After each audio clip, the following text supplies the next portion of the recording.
राजस्थान के कोटा में पिछले दिनों फिर 2 छात्रों ने आत्महत्या कर ली।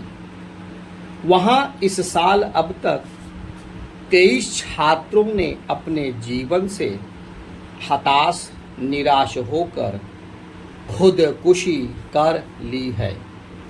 ये छात्र वहाँ रहकर कोचिंग संस्थानों में विभिन्न प्रतियोगी परीक्षाओं की तैयारी कर रहे थे। आखिर वहाँ छात्रों द्वारा आत्महत्या का दौर खत्म क्यों नहीं हो रहा है? क्या कारण है कि सुनहरे भविष्य की राह पर चलने वाले छात्र अपना जीवन खत्म करने को मजबूर हो रहे हैं? छात्रों में ऐसा नकारात्मक दृष्टिकोण क्यों आ रहा है? सामान्य तौर पर देखा जाए तो आज के दौर की जीवन प्रक्रिया और हमारा एकांगी सोच इसका प्रमुख कारण है। आज के भौतिकवादी युग में समाज की मान्यता है कि जो व्यक्ति जितना बड़ा पैकेज ले रहा यानी पैसा कमा रहा वह उतना सफल और मेधावी है। आज व्यक्ति का मूल्यांकन उसके मूल्यों और आचरण से नहीं बल्कि उसके द्वारा कमाए धन से किया जाता है। दूसरा कारण माता पिता की महत्वाकांक्षा है। आज हर माता पिता अपने बच्चों को डॉक्टर और इंजीनियर के अतिरिक्त और कुछ नहीं बनाना चाहता।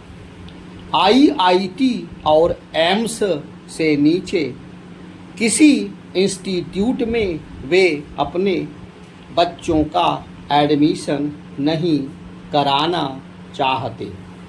अभिभावकों के जीवन में बच्चों की रुचियों, उनकी महत्वाकांक्षाओं का कोई महत्व नहीं होता।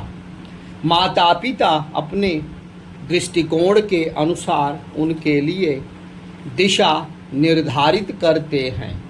उन्हें क्या करना चाहिए, क्या नहीं करना चाहिए, इसका निर्धारण माता पिता बच्चों पर ना छोड़कर स्वयं करते हैं। इसी प्रक्रिया के तहत हर अभिभावक अपने बच्चों को स्कूल के साथ कोचिंग इंस्टीट्यूट में ज़रूर भेजते हैं, भले ही उसकी फीस देने के लिए उन्हें कर्जा ही क्यों ना लेना पड़े। इसके अलावा कोचिंग इंस्टीट्यूट भी समस्या का बड़ा कारण है। हर गली कूचे में कुकुरमुत्तों की तरह खुल गए कोचिंग संस्थानों का उद्देश्य छात्रों की प्रतिभा का विकास करना नहीं बल्कि अधिक से अधिक पैसा कमाना है। कोचिंग संस्थानों की इस मानसिकता से कहीं ना कहीं वह छात्र भी प्रभावित होता है जो इनसे जुड़ा है। कोचिंग संस्थान जितने बच्चों का दाखिला करते हैं उन पर उन्हें बराबर ध्यान देना चाहिए और उनकी क्षमतानुसार उन्हें शिक्षा देने के साथ उनकी प्रतिभा का विकास करना चाहिए, पर वे सभी को एक डंडे से हाँकते हैं।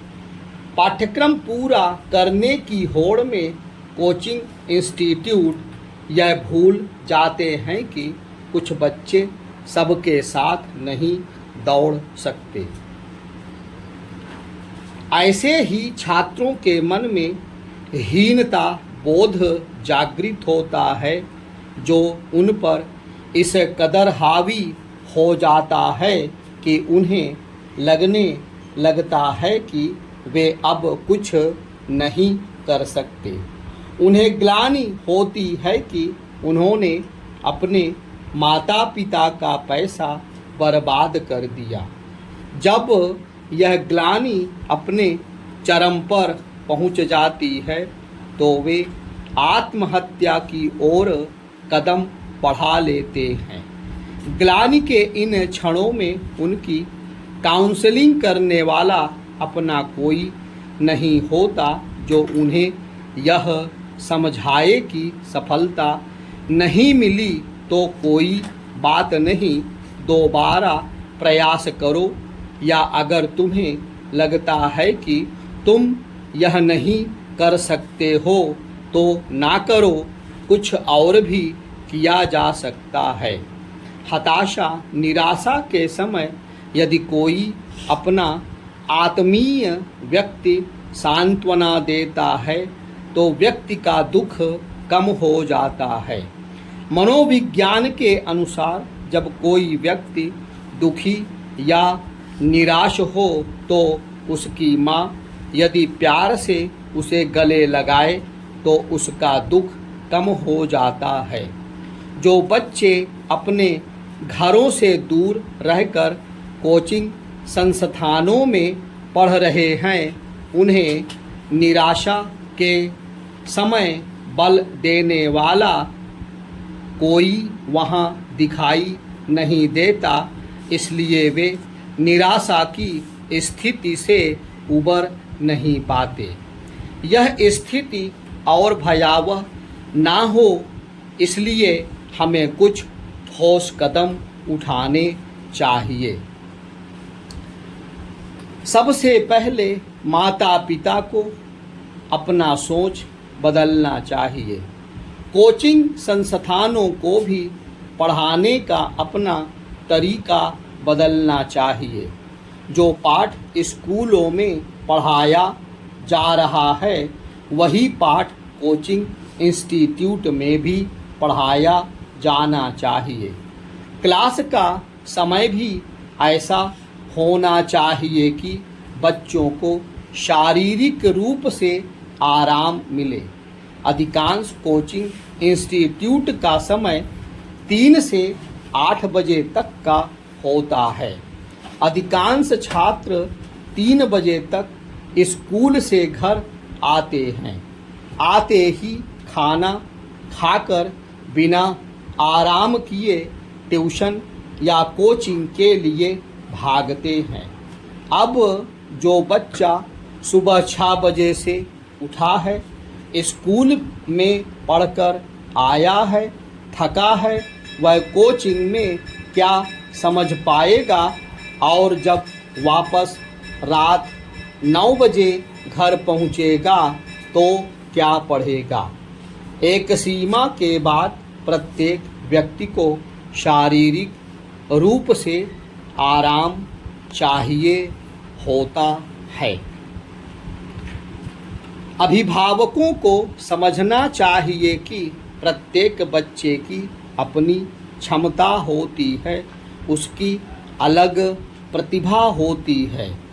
दूसरे के मेधावी बच्चे को देखकर अपने सामान्य बच्चे को निकम्मा नहीं समझना चाहिए और ना ही उसे बात बात पर ताना देना चाहिए।